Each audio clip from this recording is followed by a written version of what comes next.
I'm 25 years old, and my entire life has been a struggle to be believed. My name is Abigail. I've always been called the girl who cried wolf, dramatic, and attention-seeking by my family. However, everything changed on July 4th when my dad yelled, "Quit faking it," as I was struggling to breathe and my lungs seized, causing my vision to blur. I was merely attempting to avoid cleaning up after myself, according to my Aunt Martha. No one anticipated that the room would explode in terror as the EMT called for a stretcher after checking my pulse. Let me know in the comments where you are watching from. And if this story resonates with you, please hit that like button and subscribe. Trust me, what happened next changed my life forever. Growing up in the Marshall household meant one thing above all else: weakness was unacceptable. My father, Frank Marshall, ran our home like he ran his construction business, with rigid expectations and little room for excuses. He was 6 feet tall, with permanently calloused hands and a voice that could carry across a worksite. Dad was not someone you complained to unless you wanted a lecture about real problems. From my earliest memories, anytime I felt sick or hurt, I faced skepticism rather than sympathy. When I was 7 and broke my wrist falling from the backyard oak tree, Dad made me wash the dishes before finally taking me to urgent care, convinced I was exaggerating. The doctor later said I was lucky there was no permanent damage from the delay. That pattern continued throughout my childhood, a consistent message that my pain didn't matter, that my experiences were less valid than everyone else's. My mother died when I was 4, leaving Dad to raise me and my younger sister, Jessica, alone. Maybe that explained his harshness, but it never excused it. Mom had been the buffer between his stern pragmatism and our childhood vulnerabilities. Without her, we were left exposed to his unfiltered judgment. Aunt Martha, his sister, was cut from the same cloth, a woman with perfectly maintained hair who never arrived at any gathering without a critical comment disguised as concern. "Are you sure you should eat that, Abigail?" Or, "That outfit is certainly a choice." She had appointed herself my feminine role model after Mom died. But her idea of guidance was mostly criticism wrapped in a thin veneer of helpfulness. The only person who ever believed me was Jessica, 3 years younger than me. She somehow escaped the dramatic label that had been attached to me. When I had migraines that left me vomiting in the bathroom, Jessica would silently bring me water and sit with me in the dark. When Dad accused me of faking to get out of school, she would defend me in her quiet way, though it rarely made a difference. By 16, I had internalized their dismissal so deeply that I began to doubt my own experiences. Maybe I was being dramatic. Maybe normal people didn't feel pain the way I did. I stopped mentioning when I felt unwell, pushing through fevers and injuries with stubborn determination. This only reinforced their belief that my previous complaints had been exaggerations. When I got accepted to State University, 300 miles away, it felt like a prison break. For 4 years, I built a life where people took me at my word. My roommate, Elaine, never questioned when I said I needed a quiet day for a migraine. My professors granted extensions when I was genuinely sick. For the first time, I experienced what it was like to be believed, to have my experiences validated rather than dismissed. After graduation, I found a job at a marketing firm in the city and vowed never to move back home. I called on holidays, visited twice a year with carefully planned exit strategies, and built a life separate from the family that had made me doubt my own reality. Then came the economic downturn. Our firm lost 3 major clients in a single month. Being one of the newest hires, I was among the first let go. With student loans and big city rent, my savings disappeared alarmingly fast. After 3 months of unsuccessful job hunting, I faced the unthinkable, moving back to my hometown. Dad offered the apartment above the garage rent-free until I got back on my feet. Jessica, now a nurse at the local hospital, seemed genuinely happy to have me closer. Even Aunt Martha made noises about connections at her country club who might be hiring. Swallowing my pride, I packed my apartment and drove back to the place I had been so desperate to escape. The 4th of July celebration was an annual tradition in our family. The Marshalls, along with assorted aunts, uncles, and cousins, would gather at our house for a barbecue before watching fireworks from our backyard, which overlooked the town park. This year, with me back home, Dad made it clear he expected me to take over the hosting duties that had once been my mother's, then had fallen to a rotating cast of female relatives after she died. Oust Aunt Martha. She might want to handle the food as she has for the past several years, he said. Time to pull your weight. So, I spent the week before the 4th cleaning the house, planning a menu, and shopping for supplies, all while continuing my increasingly desperate job search. The pressure to create a perfect gathering weighed heavily. I knew any flaw would be attributed to my supposed incompetence rather than the impossible standards set for me. Little did I know that this family gathering would become a turning point, not just in how my family saw me, but in whether I would survive it all. The first sign that something was wrong came 3 days before the 4th. I woke up unusually tired, despite having slept nearly 9 hours. My body felt heavy, like I was moving underwater, and climbing the stairs to the kitchen left me winded. You're out of shape, I told myself, repeating the words I had heard from my father countless times. I ignored the strange fatigue and focused on my to-do list for the upcoming family gathering. Later that afternoon, while vacuuming the living room, I had to stop twice to catch my breath. A dull ache had settled in my right calf, but I dismissed it as a muscle strain from all the cleaning. I had spent years learning to ignore my body's signals, to push through discomfort rather than risk being labeled dramatic. That evening, I called Elaine, my best friend from college, who had become my lifeline since moving back home. You sound terrible, she said after I coughed through explaining my job search progress. Thanks a lot, I laughed, trying to ignore the strange tightness in my chest. Just tired from cleaning. Dad wants this party to be perfect. Your dad could hire cleaners with what he makes, Elaine pointed out. He just wants to keep you busy so you feel indebted. Maybe, I admitted.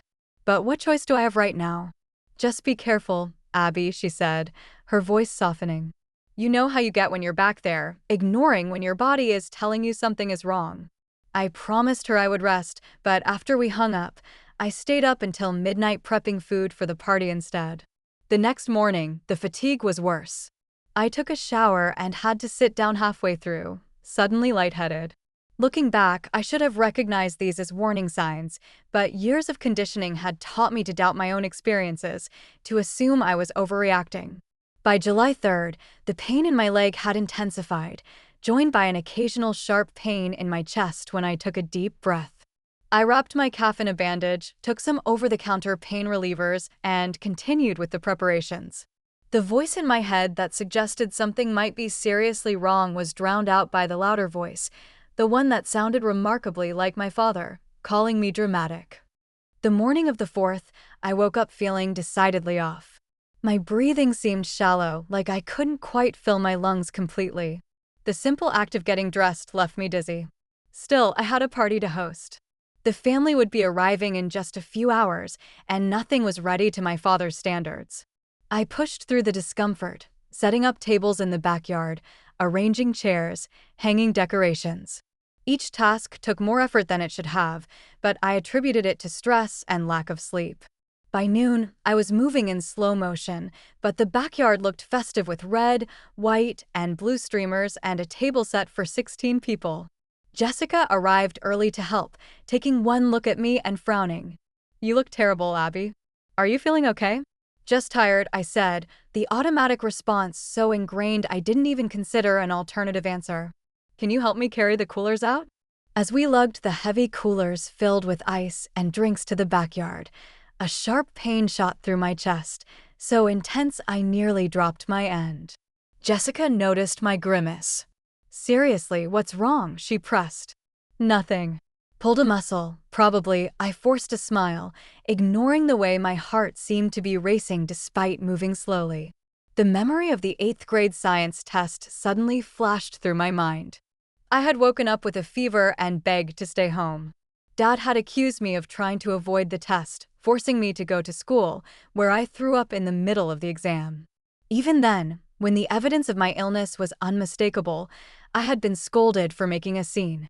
That day had taught me a powerful lesson about the futility of expressing pain in my family. By 2 o'clock, guests began arriving. Uncle Robert and Aunt Diane with their teenagers, Dad's cousin Patrick and his new wife, Grandmother Marshall, now 86, but still sharp as a tack. With each arrival, I put on a brighter smile, ignoring the increasing tightness in my chest and the strange tingling sensation in my fingers. Aunt Martha arrived last, as usual, making her entrance with a critical sweep of the decorations. "Well, you certainly went with a theme, didn't you?" she said, eyeing the patriotic decor I had spent hours arranging. Then she turned to me, her eyebrows rising. "Good heavens, Abigail, you look terrible. Are you trying to get attention again?" "Nice to see you too, Aunt Martha," I said, taking her casserole with hands that felt oddly numb. "Everyone's in the backyard. You should put some color on your face before joining us," she advised, patting my cheek. "No one wants to look at someone who appears half dead at a party." The irony of her words wouldn't hit me until much later. By the time we sat down to eat, I was struggling to keep up the facade of normalcy. The simple act of breathing had become something I had to consciously focus on. Each inhale felt incomplete, like my lungs were filling with cotton instead of air. I picked at my food, unable to muster an appetite despite having skipped breakfast to finish the preparations. Dad noticed, of course. Nothing escaped his attention when it came to perceived failings. "After all the money I spent on food, you could at least eat it," he muttered as he passed the potato salad. I nodded and forced a forkful into my mouth, though swallowing felt like an enormous effort. Across the table, Jessica watched me with concerned eyes, but said nothing. She had learned, as I had, that challenging Dad in front of family only made things worse. The meal continued, conversation flowing around me as I concentrated on the increasingly difficult task of breathing normally. No one else seemed to notice my struggle, or if they did, they chose to ignore it. Years of being told I was dramatic had effectively trained my family not to see my pain, even when it was written clearly on my face. As plates were cleared and dessert was served, the pressure in my chest intensified. A sharp, stabbing pain radiated through my right side, causing me to gasp audibly. A few heads turned in my direction, but quickly returned to their conversations when I forced a smile. "Bathroom," I murmured to no one in particular, rising unsteadily from my chair. In the downstairs bathroom, I gripped the edges of the sink and stared at my reflection. The face looking back at me was frightening. My lips had a bluish tinge, my skin was pale and clammy, and my eyes were wide with a fear I could no longer suppress. Something was very wrong. This wasn't stress or anxiety or any of the other things I had been telling myself. I splashed cold water on my face, trying to steady my racing heart. The pain in my chest came in waves now, each one more intense than the last. My breathing was becoming increasingly labored, each inhale shallower than the one before. "Get it together," I whispered to my reflection, repeating the mantra my father had used throughout my childhood. "Stop being dramatic." But my body was beyond responding to these ingrained commands. This wasn't something I could push through with willpower alone. I stayed in the bathroom for several minutes, trying to compose myself before returning to the backyard. The effort of walking those few steps left me dizzy and gasping. Dad caught my arm as I nearly stumbled back into my chair. "You okay?" he asked, but the question held more annoyance than concern. "Fine," I managed, the lie automatic. As dessert concluded, Dad stood up, clapping his hands for attention. "All right, everyone. Jessica and Abigail will handle cleanup while the rest of us move to the front yard to set up for fireworks." Jessica started gathering plates, shooting me concerned glances as I remained seated, trying to summon the energy to stand again. The family dispersed, leaving us alone with the aftermath of the meal. "I'll handle this," Jessica said quietly. "You look like you're about to pass out." "No," I insisted, forcing myself to stand. "Dad will notice." In the kitchen, I began loading the dishwasher while Jessica scraped leftovers into containers. The simple action of bending down sent waves of dizziness through me. The kitchen lights seemed too bright, then too dim, my vision tunneling strangely. The stack of plates in my hand suddenly felt impossibly heavy. I tried to set them on the counter, but my arms wouldn't cooperate. The crash of breaking dishes echoed through the kitchen as the plates slipped from my grasp and shattered on the tile floor. The noise brought my father storming back into the kitchen, his face dark with anger. "What the hell, Abigail? Those were your mother's plates." I tried to explain, but my lungs seemed to seize. I couldn't draw enough air to form words. My hand went to my chest, pressing against the vice-like pain that had taken residence there. "I can't breathe," I finally gasped, the words barely audible. Dad rolled his eyes, interpreting my physical distress as an emotional response to breaking the plates. "Quit faking it," he snapped. "Clean up this mess and get back to work." Aunt Martha appeared behind him, surveying the broken dishes with disapproval. "Really, Abigail? We all know you've always tried to get out of cleanup duty. But this is ridiculous."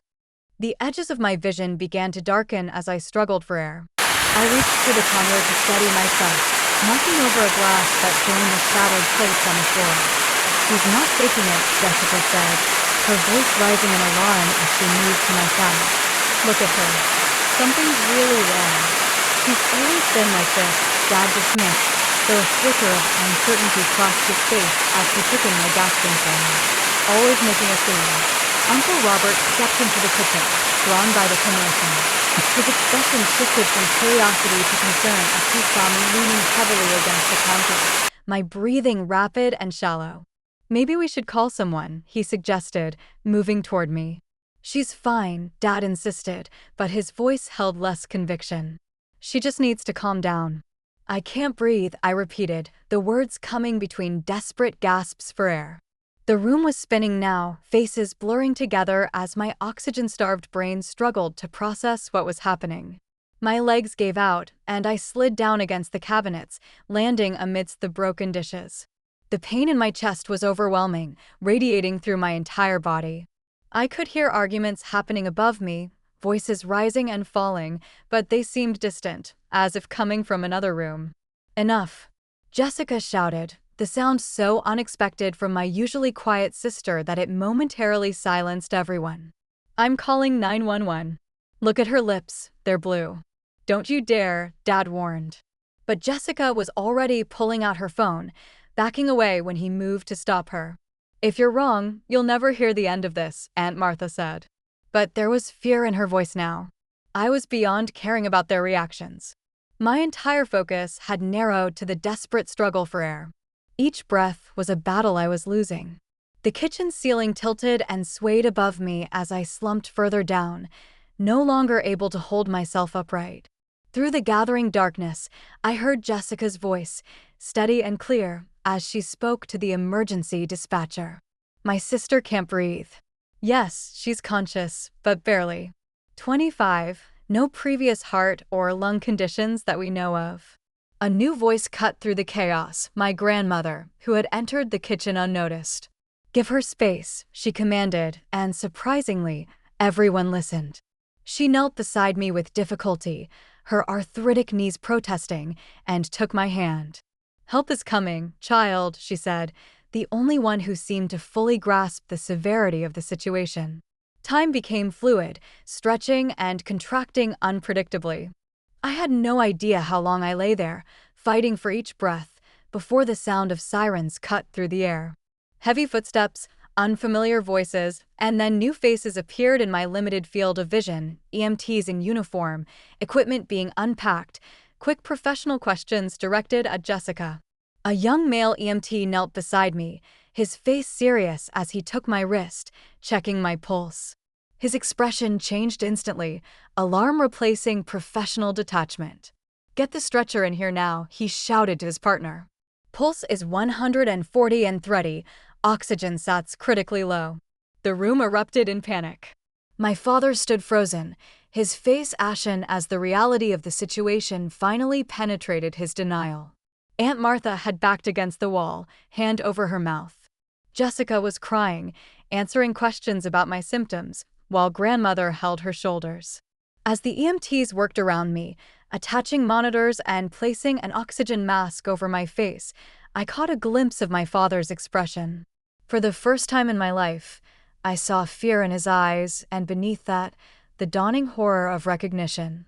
He had been wrong, catastrophically, dangerously wrong. The oxygen helped slightly, but breathing remained a struggle. The EMTs spoke in urgent tones, using medical terminology I didn't fully understand. Words like cyanotic and tachycardic filtered through my fading consciousness. They lifted me onto the stretcher with careful efficiency as they raised it to waist height. My vision narrowed to a pinpoint, the faces of my family receding into darkness as consciousness slipped away. The last thing I remember was the continued wail of sirens and the sensation of movement as they rushed me out of the house where I had never been believed. Fragments of awareness came and went as I was loaded into the ambulance, the ceiling of the vehicle, bright lights moving across my field of vision, the pressure of the oxygen mask on my face, the voices of the EMTs, urgent but controlled. BP is dropping 70/40. Get another line in. Possible P. Call ahead to the ER. Jessica was there somehow, holding my hand, her face tear-streaked and terrified. Had they let her in the ambulance? I couldn't remember her getting in, but I was grateful for her presence, a familiar anchor in the chaos. "Hang on, Abby," she kept saying. "Please hang on." I tried to nod, to squeeze her hand, to give some indication that I heard her, but my body wouldn't respond to my commands. The simple act of breathing consumed all my energy and focus. Each inhale was a battle, each exhale a momentary relief before the struggle began again. Time lost all meaning. The ambulance ride could have been minutes or hours. The siren wailed overhead, the sound fading in and out as my consciousness ebbed and flowed. New faces appeared as the ambulance doors opened, more uniforms, more urgent voices. I was wheeled rapidly through automatic doors, fluorescent lights passing overhead in a dizzying blur. 25-year-old female, acute respiratory distress, tachycardic, hypotensive. The EMT rattled off information to the receiving medical team as they transferred me from the ambulance stretcher to a hospital gurney. The movement sent fresh waves of pain through my chest, and I must have made some sound of distress because Jessica squeezed my hand tighter. "You have to wait here," someone told her as we reached a set of double doors. Her face crumpled, but she nodded, releasing my hand with obvious reluctance. "I'll be right outside, Abby," she promised. "I'm not going anywhere." Beyond the doors, the activity intensified. A doctor leaned over me, shining a light in my eyes, asking questions I couldn't answer through the oxygen mask and my own breathlessness. "Abigail, can you hear me? I'm Dr. Winters. We're going to take care of you." Monitors beeped, needles pricked my skin, and voices called out numbers and medical terms around me. Through it all, the crushing pain in my chest and the desperate struggle for air continued. "I need a chest CT stat and get ultrasound in here for her leg. Blood oxygen still dropping. Start her on heparin. We need to intubate if her SATs don't improve in the next 2 minutes." The urgency in their voices penetrated my fog of pain and fear. This was bad, really bad. The realization should have terrified me, but a strange calm settled over me instead. These people believed me. They saw my distress and responded with appropriate alarm. After a lifetime of having my pain dismissed, the validation was almost as powerful as the oxygen they were pumping into my failing lungs. Someone cut away my shirt, attaching leads to my chest. Cold gel was spread over my right leg, followed by the pressure of an ultrasound wand. The doctor watching the screen nodded grimly. "DVT confirmed in the right leg. CT is ready for her." More movement, more lights passing overhead as I was wheeled down corridors. The CT scanner loomed above me, a massive donut-shaped machine that would look into my chest and confirm what the medical team already suspected. "Abigail, we need to take some pictures of your lungs," a technician explained. "Try to hold as still as possible." The scan itself was quick, but the aftermath was a blur of increased activity. Words like massive pulmonary embolism and critical condition floated through the air around me. Back in the emergency room, new doctors appeared, specialists called in for the crisis unfolding in my body. A mask was placed over my face, different from the oxygen mask, and a voice told me they needed to put me to sleep for a little while to help me breathe. Darkness claimed me before I could respond, a merciful escape from the pain and fear that had consumed my world. I have no memory of the next 12 hours. Jessica later told me that I was intubated, a tube placed down my throat to breathe for me when my own lungs couldn't keep up. Powerful blood thinners were administered to combat the clots that had traveled from my leg to my lungs. A special catheter was threaded through my veins to directly break up the largest clot that was threatening my life. My father arrived at the hospital 20 minutes after the ambulance, having followed in his truck with grandmother and Aunt Martha. He paced the waiting room, refusing to sit, refusing to speak. When the doctor came out to update the family, using words like life-threatening and critical condition, he had to brace himself against the wall. Aunt Martha left soon after, claiming the stress was too much for her heart, but everyone knew she was fleeing the evidence of her own culpability. Uncle Robert stayed, providing silent support to Jessica and making sure my father didn't collapse from the shock and stress. Throughout the night, as I lay unconscious in the ICU, my family waited. Jessica refused to leave, curling up in an uncomfortable chair in the waiting room when they wouldn't let her stay by my side. Grandmother Marshall, despite her age and arthritis, remained until dawn, quietly knitting and occasionally fixing my father with a look that spoke volumes about her thoughts on his behavior. The world returned slowly, in fragments and sensations. First, the steady beeping of monitors. Then, the antiseptic smell of hospital surroundings. Finally, the dull ache in my throat that indicated the breathing tube had been removed. I opened my eyes to a dimly lit hospital room. Jessica sat beside the bed, her head drooping in exhausted sleep, her hand still holding mine. The simple act of breathing was no longer a desperate struggle, though each inhale caused a dull pain in my chest. My movement must have alerted her because Jessica jerked awake, her eyes widening as they met mine. "Abby," she whispered, her voice cracking. "You're awake." I tried to speak, but my throat was raw from the intubation. Jessica quickly held a cup of water with a straw to my lips, helping me take small sips that soothed the burning sensation. "What happened?" I managed to rasp after a few moments. Jessica pressed the call button before answering. "You had blood clots in your lungs, a pulmonary embolism. They called it." It was, she paused, swallowing hard. "It was really bad, Abby. They said if we had waited much longer to call the ambulance." She didn't need to finish the sentence. We both knew what she meant. I had nearly died on my father's kitchen floor while he accused me of faking. A nurse entered, smiling when she saw I was awake. She checked the monitors, made notes on a tablet, and promised the doctor would be in soon. She adjusted my pillows with gentle efficiency, treating my body with a care I was unaccustomed to receiving. Dr. Winters arrived shortly after, a tall woman with kind eyes and an air of quiet confidence. "Good to see you awake, Abigail," she said, picking up my chart. "You gave us quite a scare." She explained what had happened in medical terms that nonetheless painted a terrifying picture. A deep vein thrombosis, a blood clot, had formed in my right leg, likely due to prolonged inactivity during my recent move and job search. Pieces of this clot had broken off and traveled through my bloodstream to my lungs, blocking pulmonary arteries and preventing proper oxygenation of my blood. "The technical term is pulmonary embolism, or PE," she said. "Yours was significant, blocking several major vessels.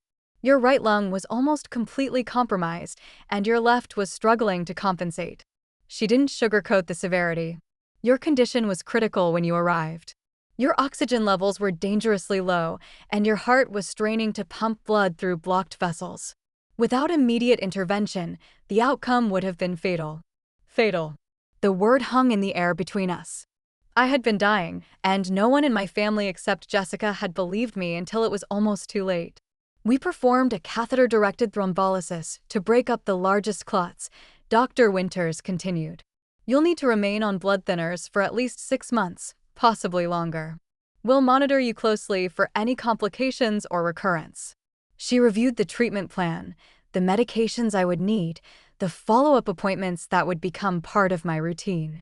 Throughout her explanation, she addressed me directly, taking my questions seriously, validating my concerns. The contrast between her approach and my family's dismissal was stark and painful. After she left, Jessica filled in the gaps in my memory, explaining what had happened after I lost consciousness in the ambulance. "Dad followed us to the hospital," she said. "He looked like a ghost, Abby. When the doctor came out and told us how serious it was that you might not make it, he just sat down on the floor right there in the middle of the waiting room. Grandmother finally made him get in a chair. She described how he had paced the waiting room all night, refusing food or comfort, speaking only to ask for updates on my condition. Aunt Martha left after the first hour, Jessica continued, a hint of anger in her voice. Said she couldn't handle the stress. Uncle Robert stayed, though. He made sure Dad ate something. Called the rest of the family to update them. The news that my father had shown genuine concern was both surprising and confusing. My emotions about him were a tangled mess, relief at his worry competing with anger at his dismissal of my symptoms. He's here now, actually, Jessica added hesitantly. In the cafeteria. He's barely left the hospital. Do you want to see him? I wasn't ready for that conversation. Not yet. I shook my head and Jessica didn't push. She understood, better than anyone, the complicated feelings I harbored toward our father. Throughout the day, nurses came and went, checking vitals, administering medications, asking about my pain levels, and treating them seriously when I answered honestly. One nurse spent nearly 10 minutes explaining how the pain medication worked and encouraging me to ask for more if I needed it, assuring me that reporting pain wasn't weakness, but necessary information for my treatment. Many patients, especially women, underreport pain, she told me. They've been conditioned to think they should tough it out or that they're not really hurting as badly as they think. But pain is important information that helps us treat you properly. Her words struck a chord so deep I had to turn away to hide sudden tears. My entire life, I had been taught that expressing pain was weakness, that my perceptions of my own body were unreliable and dramatic. Here was a medical professional telling me exactly the opposite, validating the very experiences my family had trained me to doubt. Later that afternoon, Jessica brought my phone, which was filled with messages from friends who had heard about my hospitalization. Elaine had texted hourly, increasingly frantic when I didn't respond, culminating in a message saying she was driving down from the city the next day to see me. My college roommate, my former coworkers, even casual acquaintances had reached out with concern and well wishes. Their messages formed a stark contrast to my family's years of dismissal. These people, some of whom I had known for only a short time, believed me without question when Jessica told them I was seriously ill. The door to my hospital room opened, pulling me from these reflections. My father stood in the doorway, looking smaller, somehow diminished by worry and what might have been guilt. Jessica squeezed my hand and discreetly left, giving us privacy for what would inevitably be a difficult conversation. Dad approached the bed cautiously, his eyes taking in the monitors, the 4 lines, the hospital apparatus that testified to the severity of my condition. "Abigail," he said, his voice rough with emotion. "How are you feeling?" "Better," I answered simply, unsure what else to say. He nodded, then stood awkwardly at my bedside, hands shoved in his pockets. The silence stretched between us, heavy with unspoken accusations and apologies. "The doctor says you're going to be okay," he finally said. "That's good news." I nodded, waiting for more, for some acknowledgement of what had happened, of his role in delaying my treatment. But he only shifted uncomfortably, commenting on the hospital food, the weather, anything but the elephant in the room. After a few minutes of this strange small talk, he excused himself, promising to return later. As he reached the door, he paused, looking back at me with an expression I couldn't quite read. "I'm glad you're all right," he said. And then he was gone, leaving me alone with the beeping monitors and the weight of everything left unsaid. A week into my hospital stay, Dr. Winters suggested a family meeting. My condition had stabilized, and I was being prepared for discharge in another day or 2. She felt it was important for my family to understand the severity of what had happened and the care I would need during recovery. "Pulmonary embolism is not just a one-time emergency," she explained to me beforehand. "It requires ongoing treatment and lifestyle adjustments. Your family needs to understand that this is serious and that your symptoms should never be dismissed." The unspoken subtext was clear. She had pieced together from comments Jessica had made, and perhaps from my own reluctance to have my family visit, that their dismissal of my symptoms had nearly cost me my life. This meeting was her way of ensuring it wouldn't happen again.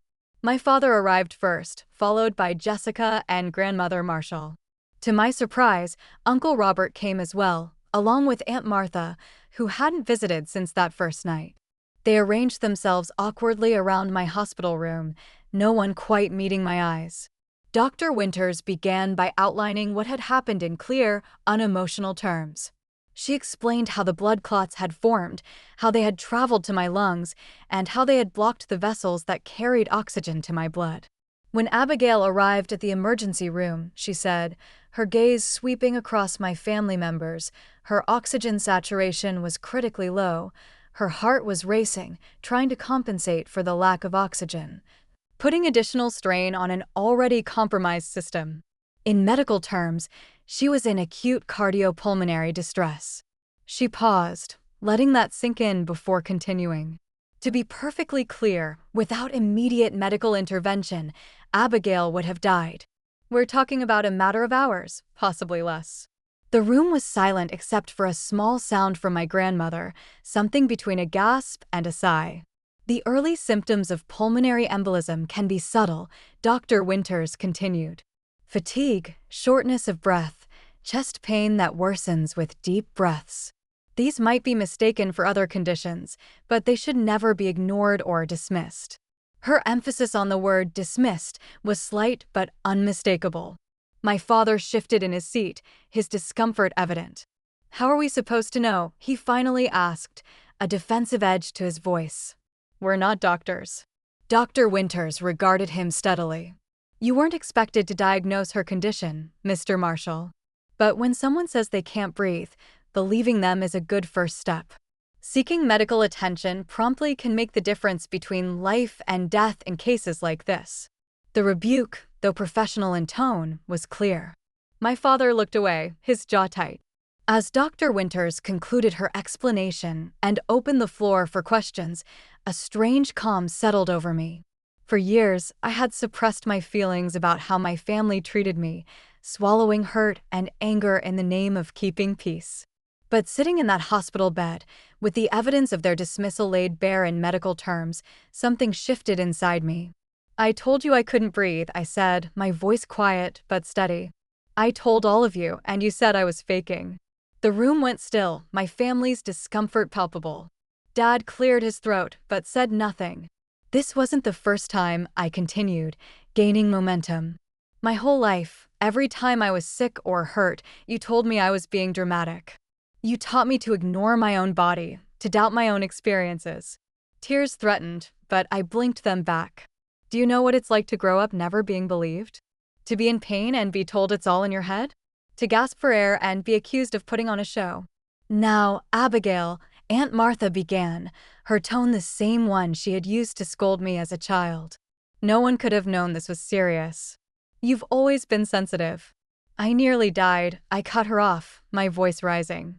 The doctor just told you I would have died without treatment, and you're still making excuses. Aunt Martha's face flushed, her mouth opening and closing without sound. She stood abruptly and walked out of the room, the door swinging shut behind her. Dad sat rigid in his chair, his expression a complex mix of anger and what might have been shame. We're not mind readers, Abigail, he said, but the usual authority was missing from his voice. How were we supposed to know this time was different? You weren't supposed to know, I replied. You were supposed to believe me every time. That's what parents do. They believe their children when they say they're hurting. The words hung in the air between us, decades of dismissed pain distilled into one simple truth.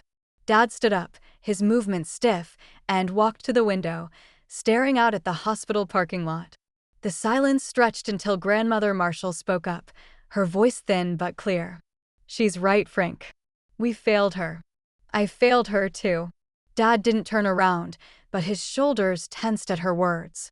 When Sarah died, Grandmother continued, referring to my mother, you shut down. You couldn't handle the children's pain on top of your own, so you taught them not to show it. That was wrong. Jessica, who had been quiet until now, reached for my hand. I've been keeping track, she said softly. She pulled a small notebook from her purse, its cover worn from years of use. Every time Abby was sick and no one believed her, every time she was hurting and got told to tough it out, I wrote it all down. The migraine when she was 13 that turned out to be a serious infection. The sprained ankle you made her walk on for 3 days before getting an x-ray. The time she had strep throat and you sent her to school anyway. With each example, the tension in the room grew. Uncle Robert shook his head, looking genuinely distressed. I had no idea it was this consistent, he said. I noticed sometimes, but I didn't realize how often. It wasn't your responsibility, I told him. But it was Dad's. And he chose not to believe me over and over again. Dad turned from the window, his face unreadable. I did what I thought was best, he said. I was trying to teach you to be strong. You taught me to doubt myself instead, I replied. And it almost killed me. He had no answer for that. After a long moment, he walked out of the room without another word, the door closing softly behind him. The remaining family members exchanged uncomfortable glances. Grandmother sighed deeply, the sound carrying the weight of regret. He'll come around, she said, though she didn't sound entirely convinced. He just needs time to process. I don't know if I can wait for that, I admitted. I can't keep pretending everything's okay. Not after this. You shouldn't have to, Jessica agreed, surprising me with her firmness. None of this was your fault, Abby. You deserve better. Uncle Robert nodded. I should have said something sooner, he said. All those times I saw how they treated you, I should have spoken up. I'm sorry, Abigail. His apology, the first any family member had offered, brought unexpected tears to my eyes. Thank you, I managed, the simple acknowledgement more healing than I would have expected. As they left a while later, Jessica promised to return that evening. Grandmother kissed my forehead, whispering an apology of her own. And Uncle Robert squeezed my hand, his expression troubled but kind. Alone in my hospital room, I felt emotionally drained but somehow lighter. For the first time, I had spoken my truth without minimizing it or making excuses for those who had hurt me. The family had fractured along new lines, those who could acknowledge the wrong that had been done and those who couldn't face it. I wasn't naive enough to think one confrontation would heal decades of damage. My father might never fully admit his role in what happened, and Aunt Martha would likely continue to rewrite history to absolve herself of guilt. But something fundamental had shifted. I had found my voice, and I would not be silenced again. That evening, Elaine arrived from the city, bursting into my room with a weekend bag and tears in her eyes. She hugged me carefully, mindful of the 4 lines, then sat on the edge of the bed, demanding the full story. I told her everything, from the early symptoms I had ignored to the confrontation with my family. She listened without interruption, her expression shifting from concern to anger to relief. I always knew your family was messed up, she said when I finished. But this takes it to a whole new level. They could have killed you with their denial. Her righteous anger on my behalf was validating in a way few things had been. Elaine had always believed me, had never questioned when I said I was unwell, had never accused me of exaggeration or drama. What are you going to do now? She asked. You can't go back to living with your dad. It was a question I had been avoiding, but one that needed an answer. The prospect of returning to the apartment above my father's garage, of navigating the fractured family dynamics while still physically vulnerable, was overwhelming. I don't know, I admitted. I can't afford my own place yet. Not until I find a job. Then you'll come back with me, Elaine declared, as if it were the most obvious solution in the world. My roommate moved out last month. Remember? The second bedroom is just sitting there empty. Her offer opened a door I hadn't dared to consider, a way back to the independence I had reluctantly surrendered when I lost my job, back to a place where I was believed and respected. Are you sure? I asked, hope rising despite my attempts to temper it. Absolutely, she replied. Just focus on getting better. We'll figure out the rest. As we talked into the evening, making plans for my recovery and eventual return to the city, I felt a sense of possibility that had been missing since I moved back home. This health crisis, as terrifying as it had been, had forced a reckoning that was long overdue. It had shown me who truly cared for me and who was willing to face uncomfortable truths. More importantly, it had reminded me to trust myself, to believe my own experiences even when others questioned them. That lesson, painful as it had been to learn, might have saved my life. 2 months after my near-fatal pulmonary embolism, I stood in the kitchen of my new apartment, preparing tea as sunlight streamed through the windows. The place was small but bright, a second-floor walk-up in a quiet neighborhood on the outskirts of the city. Jessica had moved in with me, taking the second bedroom after securing a transfer to a hospital nearby. My physical recovery had been slower than I anticipated. The first weeks were marked by overwhelming fatigue, persistent chest pain, and the constant vigilance required by my medication regimen. Blood thinners meant monitoring for unusual bruising or bleeding. Every twinge in my chest brought fear of another clot. Each follow-up appointment carried the anxiety of potentially bad news. But gradually, my body healed. My lung function improved, my energy returned in small increments, and the fear receded enough to allow normal life to resume. I found a job as a virtual marketing assistant, allowing me to work from home while I continued to recover. The pay was less than my previous position, but it covered my share of rent and utilities, and the flexibility accommodated my frequent medical appointments. My relationship with my family remained complicated. Dad had made awkward attempts at reconciliation, sending text messages asking about my health, offering financial help I politely declined. We spoke on the phone occasionally, conversations that carefully avoided any mention of the past. He never explicitly apologized for dismissing my symptoms, but he no longer questioned when I mentioned feeling unwell. Aunt Martha and I had no contact at all. She had sent a generic get-well card to the hospital with no personal message, and neither of us had reached out since. The silence between us was a relief, an acknowledgement that some relationships were too damaged to salvage. Grandmother Marshall called weekly, our conversations more open and honest than they had ever been. She had begun therapy herself, seeking to understand the family patterns that had led to such harmful dynamics. "I should have protected you more," she told me once. I saw what was happening and said nothing. That stops now. Uncle Robert had become an unexpected ally, visiting often and making a point of asking genuinely about my health and well-being. He had confronted Dad about his treatment of me, causing a rift between them that had yet to heal. But the most profound change was within myself. I had stopped second-guessing my own experiences. When my body signaled pain or illness, I listened without the filter of doubt that had been instilled in me. I no longer waited until symptoms became unbearable before seeking help. I had learned, at great cost, that my perceptions were valid, my pain real, my needs legitimate. One Tuesday morning, I ran into Dad at the grocery store, an unexpected encounter that left us both momentarily speechless in the produce section. He looked older somehow, the lines around his eyes deeper than I remembered.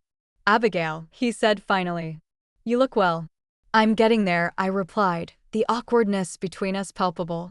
He shifted from one foot to the other, examining an apple with unnecessary attention. "Jessica says your new job is going well," he said. "It is. The company wants to make it permanent next month." He nodded, seeming genuinely pleased. "That's good. Real good." We stood in silence for a moment, surrounded by strangers selecting fruits and vegetables, the ordinary backdrop highlighting the extraordinary tension between us. "I've been thinking," he said finally, setting the apple down, "about what happened, about all of it." I waited, unsure where this was heading, unwilling to make it easier for him. "I was wrong," he continued, the words clearly difficult for him. "Not just about the embolism, about a lot of things. The way I raised you after your mother died. I thought I was teaching you to be tough. I didn't realize I was teaching you that your feelings didn't matter." It wasn't quite an apology, but it was more acknowledgement than he had ever offered before. I nodded, accepting his words without rushing to absolve him of guilt. "I'm still angry," I told him honestly. "I might be for a long time, but I appreciate you saying that." He accepted this with a nod of his own. "Maybe we could have dinner sometime. You and Jessica both, when you're ready." Maybe, I agreed, not committing, but not refusing outright. "I'll think about it." We parted awkwardly, but something had shifted. A door had been cracked open, allowing the possibility of a different kind of relationship in the future, one built on honesty rather than denial. Back at the apartment, I found Jessica, fresh from a night shift, drinking coffee at the kitchen counter. I told her about the encounter with Dad, and she listened thoughtfully. "Do you think he really gets it?" she asked when I finished. "Part of it," I replied. "Maybe as much as he's capable of right now." A few weeks later, Jessica experienced a health scare of her own, unusual abdominal pain that had her doubled over one evening. Without hesitation, I drove her to the emergency room, insisting on a thorough examination despite her protests that it was probably nothing serious. The diagnosis was appendicitis, caught early enough to prevent rupture. As I sat by her hospital bed after her surgery, I realized we had broken the cycle. We hadn't dismissed her pain or waited until it became critical. We had acted promptly, trusting her body's warning signals. The pattern established by our father would end with us. One evening in early fall, I received a surprising phone call from Aunt Martha. Her voice was uncharacteristically subdued as she asked how I was feeling. "I've been seeing someone," she said after we exchanged awkward pleasantries, "a therapist. She suggested I reach out to you." I remained silent, giving her neither encouragement nor rejection. "I said some terrible things that day," she continued, "when you were sick, and before that too, over the years. I was wrong, and I'm sorry." The apology was unexpected and oddly disarming. "Thank you for saying that," I replied, unsure what else to add. "Your mother would be ashamed of how we treated you," she said, her voice catching. She never would have allowed it. The mention of my mother, rarely discussed in our family, caught me off guard. "I barely remember her," I admitted. "She was a fierce advocate for her children," Aunt Martha said. "She would have believed you always." After we hung up, I sat with that new knowledge, that piece of my mother I had never known. Perhaps her advocacy had lived on in me, in my eventual refusal to be dismissed, in my insistence on being heard. As autumn deepened, my life settled into new patterns. Weekly therapy sessions helped me process the medical trauma and family dynamics. Monthly checkups confirmed my continued recovery. Daily walks built my strength and endurance. The fear of another pulmonary embolism never completely disappeared, but it receded enough to allow joy and normal activities to fill my days. One Saturday at a local coffee shop, I overheard a young woman at the next table describing symptoms to her friend, symptoms her family had dismissed as anxiety or exaggeration. The familiarity of her story drew me in, and before I could reconsider, I found myself turning toward her. "I'm sorry to interrupt," I said, but I couldn't help overhearing. "Please get those symptoms checked out, even if no one believes you." I briefly shared my story, watching her expression shift from surprise to recognition. "I thought maybe I was overreacting," she admitted. "Trust yourself," I told her. "You know your body better than anyone else. And if your doctor dismisses you, find another one who will listen." As I walked home afterward, I reflected on how far I had come from that 4th of July when I had gasped for breath on my father's kitchen floor. The journey had been painful, the lessons hard-won. But I had emerged with something precious, the unshakable knowledge that my experiences were real, my perceptions valid, my voice worth hearing. The pulmonary embolism had nearly taken my life. But in surviving it, I had found a kind of freedom I had never known before, the freedom to trust myself completely. No dismissal, no doubt, no criticism could shake that foundation now. And in that trust, I had found not just healing, but strength. Have you ever experienced a situation where your concerns were dismissed by those who should have believed you? How did you find the courage to trust yourself despite others' doubts? Share your stories in the comments below, and remember to like, subscribe, and share this video if it resonated with you. Your story matters, and your voice deserves to be heard. Thank you for listening to mine, and I hope it helps you trust your own instincts a little more today.